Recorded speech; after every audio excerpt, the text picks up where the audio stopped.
이제 문으로 왕래하시는 이런 대감님들을 대우하는 거거든요. 네. 그 터를 지키고 그 터에 원래 있는 이런 분들이 계세요.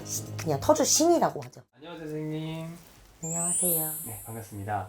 그래서 오늘 저희가 다뤄볼 주제는 파묘에 네. 대한 주제를 좀 잡아봤어요. 파묘가 뭔가요, 선생님? 무덤 파는 거요? 네. 네.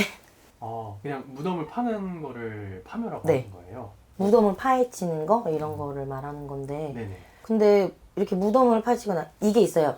산을 건들고 무덤을 건들고 뭐 집터를 건들고 이러는 것 자체가 뭐 눈에 보이지는 않지만 조금 안 좋은 영향을 미칠 수도 있는 게 많이 있어서 뭐 영화가 있는데 저는 보지는 못했는데 네네. 내용도 잘 몰라요. 그래서 근데 왜 산을 건들면 산바람이고 뭐 이장도 똑같거든요. 무덤을 파서 뭐 다른 곳으로 이장을 시키든 아니면은 무덤이 있던 거를 납골당에 이렇게 안치를 하는 걸로 하든 네. 아니면 납골당에 있던 걸 갑자기 옮겨서 묻든 이런 행위들을 많이 하기는 해요. 아니면 개발돼서 뭐 이거를 이제 이장을 하고 다 옮겨라 이런 경우도 많잖아요. 네. 근데 이게 주도한 사람이나 아니면은 그 장소에 있었던 자손들 같은 경우에 조금 이렇게 해를 입는 경우가 많아요. 파묘를 할 때 네. 그 자리에 있던 분들. 왜냐면 이게 파묘를 이게 뭐 이장을 하든 뭐 이런 것들을 할 때요. 네네. 보통은 산을 만지기 때문에 조상님한테 막 구슬하는 분들도 많아요. 안 해도 이상이 없는 것처럼 보여지는 경우는 있는데 네. 이게 바로 나타나면 다행인데 10년이고 20년이고 나중에 나타나는 경우가 있고 네. 당대에서 내가 이상이 없었는데 자손한테 이상이 생기는 경우가 있고 정말 병명이 안 나오는 희귀병을 앓거나 네. 이런 경우가 있고 정말 급사하는 경우도 있고 이거는 되게 다양해서 뭐라고 딱 단정지어 말할 수는 없지만 실제로 이제 오시는 손님들도 뭐 이장을 할 때 뭐 이장 날짜를 잡으려고 한다라든지 아니면은 이거를 이제 개발이 돼가지고 이거를 이제 묘를 다 이제 없애야 되는 상황이다 어떻게 해야 되냐 이런 거를 문의를 하러 오시는 분들도 많아요. 근데 해도 무방한 경우는 거의 없거든요. 아, 진짜요? 네. 이렇게 생각하시면 돼요. 무덤은 죽은 사람의 집이에요. 내가 이 집에 살고 있는데 내 집을 자손들이 아니면 모르는 사람이 갑자기 이 집을 허물어 버리면 네네. 화가 나겠죠. 난 갈 곳이 없어지니까.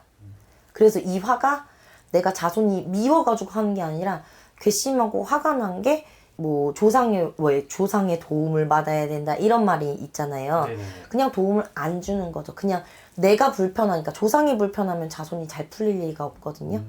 그래서 왜 구슬할 때도 조상을 잘 닦아야 된다, 조상을 잘 섬겨야 된다 이런 말도 있고 왜 점 보러 가면 너는 조상의 덕을 입어가지고 조상이 많이 도와준다 이런 말도 있고 조상을 잘 섬겨야 돼 이런 말이 있는 것들 있잖아요. 네네. 그런 것처럼 이렇게 산을 잘못해서 선산을 건드는 게 왜 선산이라고 하는 건 조상 대대로 고조부터 이렇게 쭉쭉 내려오는 그런 묘가 있다는 뜻이잖아요. 네. 그래서 그런 무덤이 있고 내 조상이 있는 집들을 건들면 안 된다는 뜻이고 이거를 팔면은 어쨌거나 남의 조상 묘기 때문에 그냥 없애버리잖아요. 네, 응? 그죠. 그러니까 그걸 건들면 건든 사람이 문제가 될 수 있고 아니면 건드린 묘의 자손이 잘못될 수 있다 이렇게 나오는 거죠.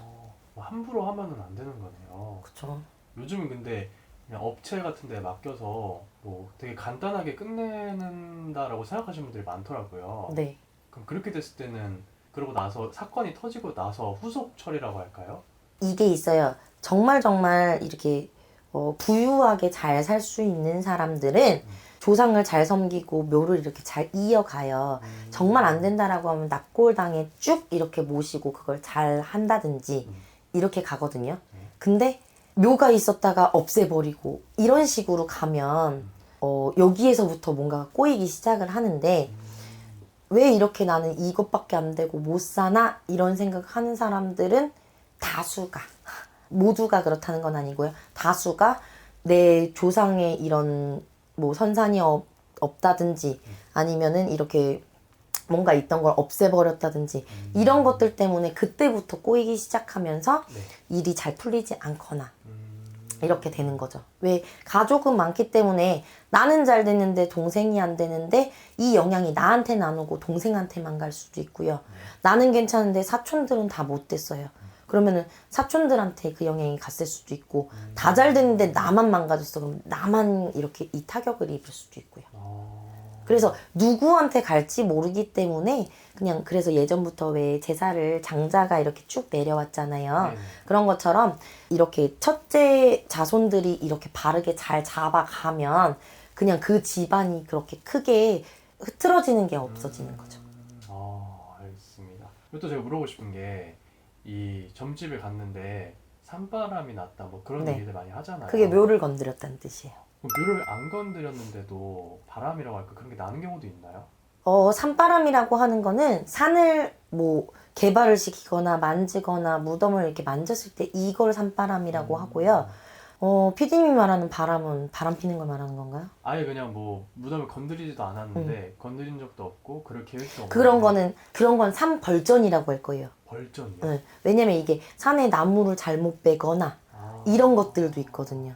그러니까 어쨌거나 산을 만지는 거예요. 아니면 우물이 있거나 이렇게 무슨 샘같이 이렇게 흐르는 게 있었는데 네. 그거를 산에 있는 그거를 덮어버리거나 그럼 그때부터 막히기 시작하거든요.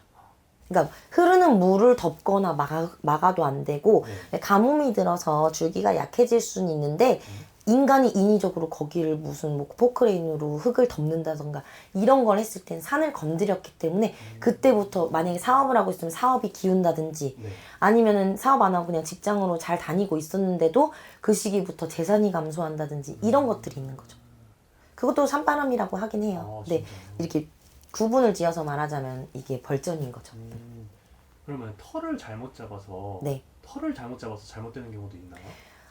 어떤 털요? 집털을 말씀하시는 거. 털을 잘못 잡아서 잘못되는 것도 있는데 네.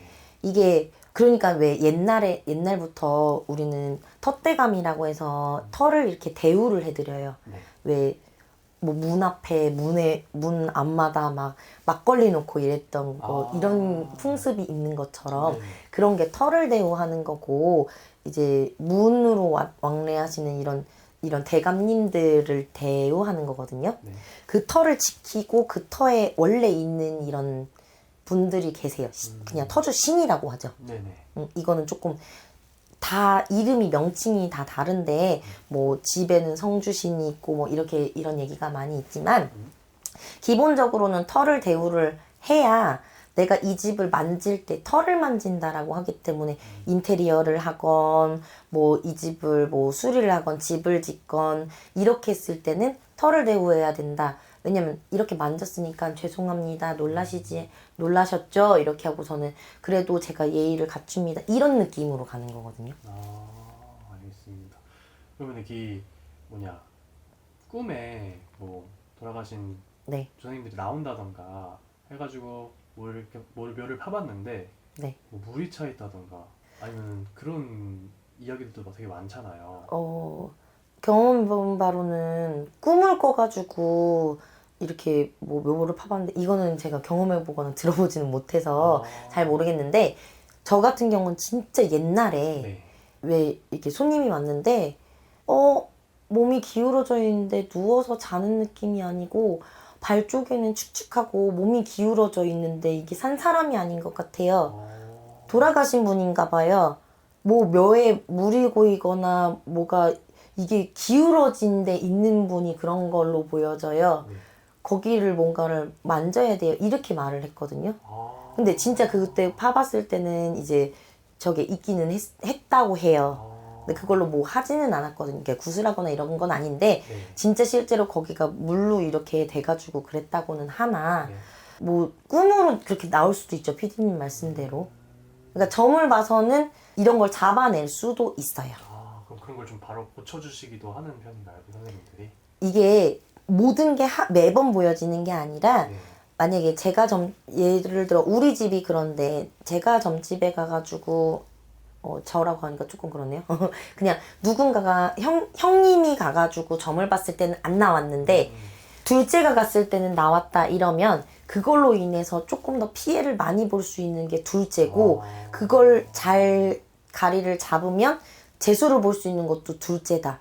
이 문제점이 발생했을 때 해결을 하는 게 둘째다 했을 때 그 사람한테 보여지는 건데 해결도 안 하고 신경도 안 쓸 사람한테는 점사가 안 나갈 수도 있어요. 알겠습니다. 네. 선생님. 오늘도 이렇게 묘자리, 그러니까 산바람이라던가 파묘에 관한 이야기를 해봤는데 네. 오늘 말씀은 이 정도면 정말 충분할 것 같고요. 네. 다음에 더 좋은 주제로 찾아뵙는 걸로 하겠습니다. 네. 감사합니다.